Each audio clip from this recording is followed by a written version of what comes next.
আজি যেহেতু আমি এৰেষ্ট কৰি পুলিচ কাষ্টডিত লৈছোঁ, এতিয়া তেওঁলোকৰ জেৰা কৰি থকা হৈছে আৰু এতিয়া পৰ্যন্ত যিখিনি আমি এভিডেন্স পাইছোঁ তাৰ ওপৰত তেওঁলোকক সোধপোছ কৰা হ'ব আৰু পৰৱৰ্তী তদন্ত আমাৰ খুব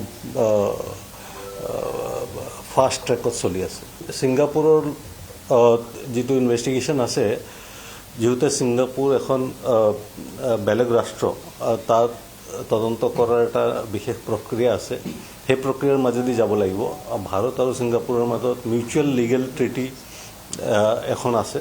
সেই ট্ৰিটিৰ মতে আমি তদন্ত কৰিম। আমি ইতিমধ্যে আপোনালোকে হয়তো গম পাইছে, আমি যিটো মিউচুৱেল লিগেল এছিষ্টেঞ্চ ৰিকুৱেষ্ট বিচাৰিছোঁ সেইটো ইতিমধ্যে ছিংগাপুৰত গৈ পাইছে আৰু সেইমতে ছিংগাপুৰ ভাৰতৰ যি হাই কমিশ্যন যি ছিংগাপুৰত আছে তাৰ জৰিয়তে আমি ছিংগাপুৰৰ কনচাৰ্ণ যি অথৰিটি তেওঁলোকৰ লগত আমি যোগাযোগত আছোঁ আৰু তেওঁলোকৰ লগত যোগাযোগ কৰি আমাৰ টীম ৰেডি আছে। আমি খুব সোনকালে ছিংগাপুৰলৈ টীম পঠিয়াম। তাত ইনভেষ্টিগেশ্যন তাত যিখিনি ইনভেষ্টিগেশ্যন কৰিবলগীয়া আছে ছিংগাপুৰত, যিহেতু এইটো আমি ছিংগাপুৰ অথৰিটিৰ সহযোগত কৰিব লাগিব।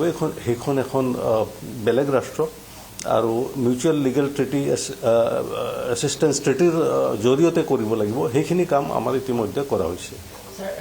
ইতিমধ্যে কেইবাজনৰ নামত এজাহাৰ দিয়া হৈছিলে, তাৰ ভিতৰত অন্যতম শেখৰজ্যোতি গোস্বামীও আছিলে। গতিকে তেওঁলোককো তদন্তৰ আওতাত অনা নহ'ব নেকি? মানে সোধা পোছা হৈছে, গ্ৰেপ্তাৰ কৰা হ'ব পাৰে নেকি?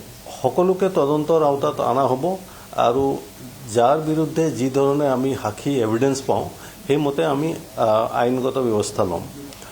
ইতিমধ্যে এৰেষ্ট কৰাৰ আগতে এওঁলোকৰ ঘৰ আমি চাৰ্চ কৰিছিলোঁ। ঘৰ চাৰ্চ কৰোঁতে কিছুমান নথি পত্ৰ আমি জব্দ কৰিছিলোঁ।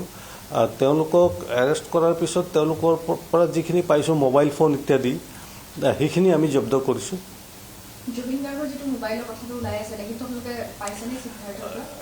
এইটো আমি পাইছোঁ, সেইটো আমি তদন্তত আনিছোঁ।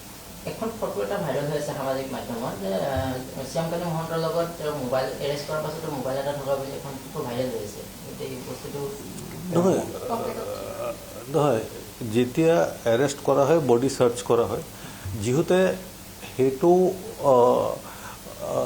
বডি চাৰ্চ কৰি গোটেই বস্তুখিনি থানাত জমা কৰি লোৱা হয়। গতিকে মোবাইল ফোন এৰেষ্ট কৰাৰ পিছত থকাৰ প্ৰশ্ন নুঠে। সকলো বস্তুখিনি জব্দ কৰা হয় লকআপত অনাৰ আগত।